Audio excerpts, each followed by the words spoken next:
শিখার কত ইচ্ছে করে বয়ফ্রেন্ডের সাথে বাইরে বেড়াতে যাবে, ফুচকা খাবে, ঘুগনি খাবে, সিনেমা হলে সিনেমা দেখবে, একই বোতল থেকে কোল্ড ড্রিঙ্ক খাবে, চুটিয়ে প্রেম করবে। কিন্তু সেই ভালোবাসার মানুষ মানে প্রেমিক ওর নেই। ওর বন্ধুদের কাছ থেকে প্রেম করার গল্প শুনেই পেট ভরায়। শিখার বাড়িতে বাবা মাকে নিয়ে 3জন সদস্যের বাস। ওর মা অনেক কষ্ট করে পড়াশোনা শেখাচ্ছে, প্রাইভেট ইঞ্জিনিয়ারিং কলেজে অ্যাডভান্স মাইনে দিয়ে ভর্তি করিয়েছে। 5.5 লক্ষ টাকা পুরো 4 বছরের কোর্স শেষ করতে লাগছে। মা দিনরাত পরিশ্রম করে, লোকের বাড়িতে কাজ করে উপার্জন করে। ওর বাবাও কাঠের মিস্ত্রি, কিন্তু আয়ের সব টাকা মদ খেয়ে উড়িয়ে দেয়। রাতের বেলা মাতাল হয়ে টলতে টলতে বাড়ি ফেরে। মা রাগারাগি করলে শিখা একটা সময় চুপ করে যেতে বলে। যদি নেশাগ্রস্ত অবস্থায় মায়ের গায়ে হাত তোলে, বাবা যদি একটু সাহায্য করত তাহলে এত অভাবে দিন কাটাতে হয়তো হতো না, অর্থ স্বাচ্ছন্দ্যময় জীবন কাটাতো। একটা দামি জামা কিনে পরতে পারে না, টাকা লাগবে তাই রাস্তার দোকান থেকে ভালো কিছু কিনে খেতে পারে না। আজ পর্যন্ত রেস্টুরেন্টের খাবার খায়নি, সিনেমাও দেখেনি।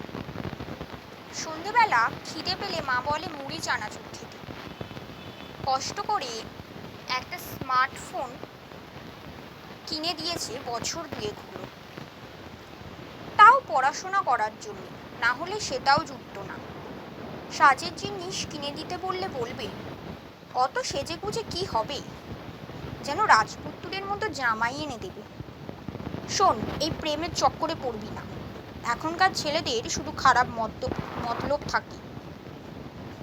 এইভাবে ভয় পেলি কোনোদিনই স্বপ্নের রাজকুমারের সঙ্গে সুখে ঘর করতে পারবে না। ওর বস্তির রিয়া দিদি বিয়ে করে এখন হায়দ্রাবাদে আছে। ফেসবুকে দেখেছে ওর ছেলে হয়েছে, কত সুখী সে। ওর স্বামী নিশ্চয়ই খুব ভালো রেখেছে।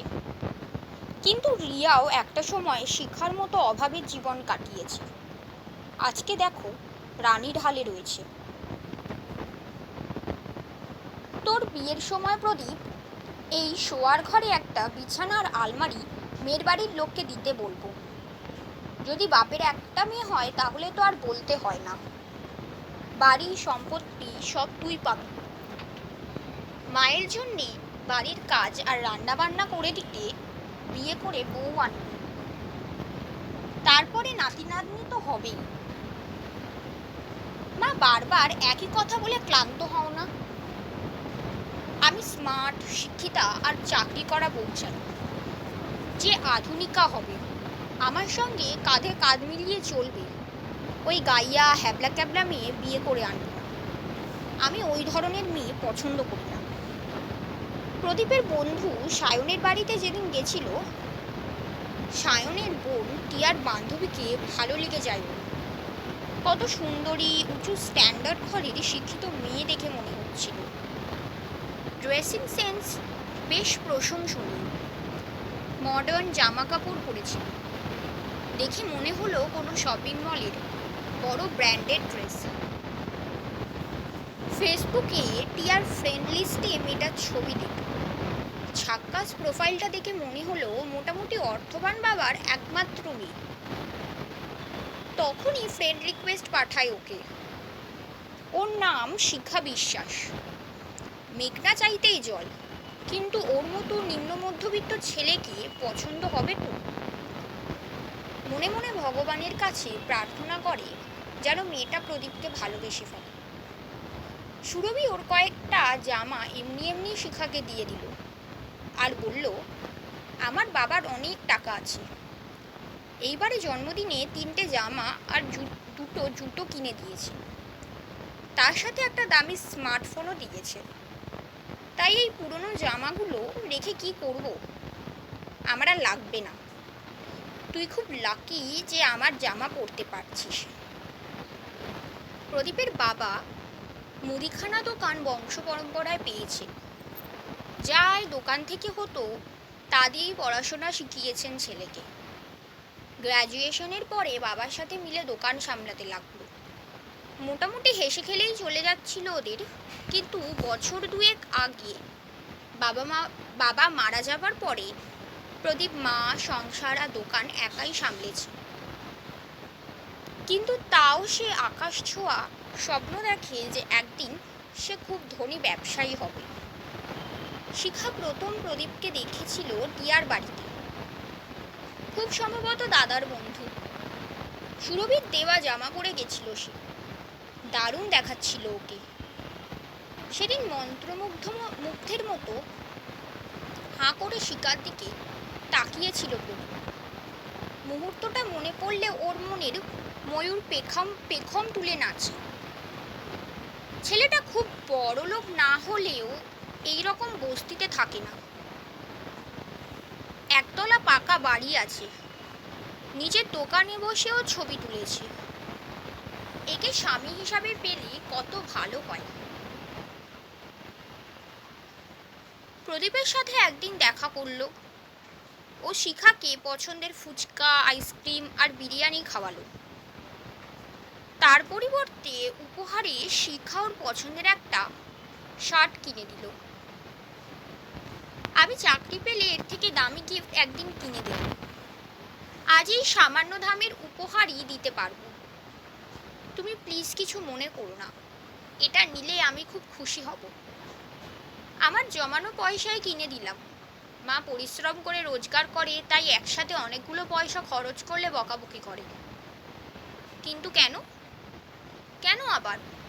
মা লোকের বাড়িতে কাজ করে টাকা উপার্জন করে, আর সেই টাকা আমার পড়াশোনার পিছনে আর প্রয়োজনীয় জিনিস কিনতে লাগে। তোমার মা লোকের বাড়িতে কাজ করে? হ্যাঁ। কেন? তুমি থাকো কোথায়? ওই সাহেব পাড়ার বস্তিতে। প্রদীপ বোকার মতো এই মেয়েটার পিছনে সময় নষ্ট করেছে। প্রদীপ বলল, বাড়ি যেতে হবে, না হলে মা চিন্তা করবে।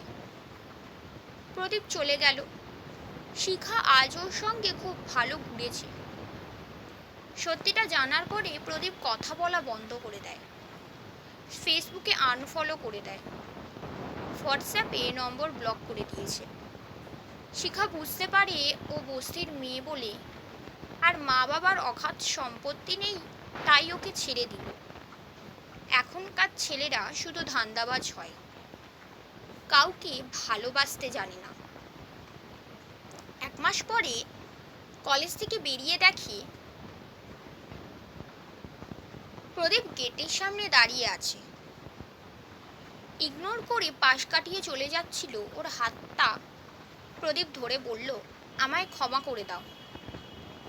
মা ঠিকই বলে, আজকালকার দিনে প্রিয়জন হয় না, সবই প্রয়োজন। অর্থ থাকলে তারপরে লোকে ভালোবাসে। আমারই ভুল শিখা, উচ্চাকাঙ্ক্ষী হয়ে গেছিলাম, স্বার্থপরের মতো তোমাকে ঠকিয়েছি। বড় লোকের মেয়ে ভেবে ভালোবাসতে এসেছিলাম, তাই তোমার সত্যিটা জেনে মুখ ফিরিয়ে নিলাম।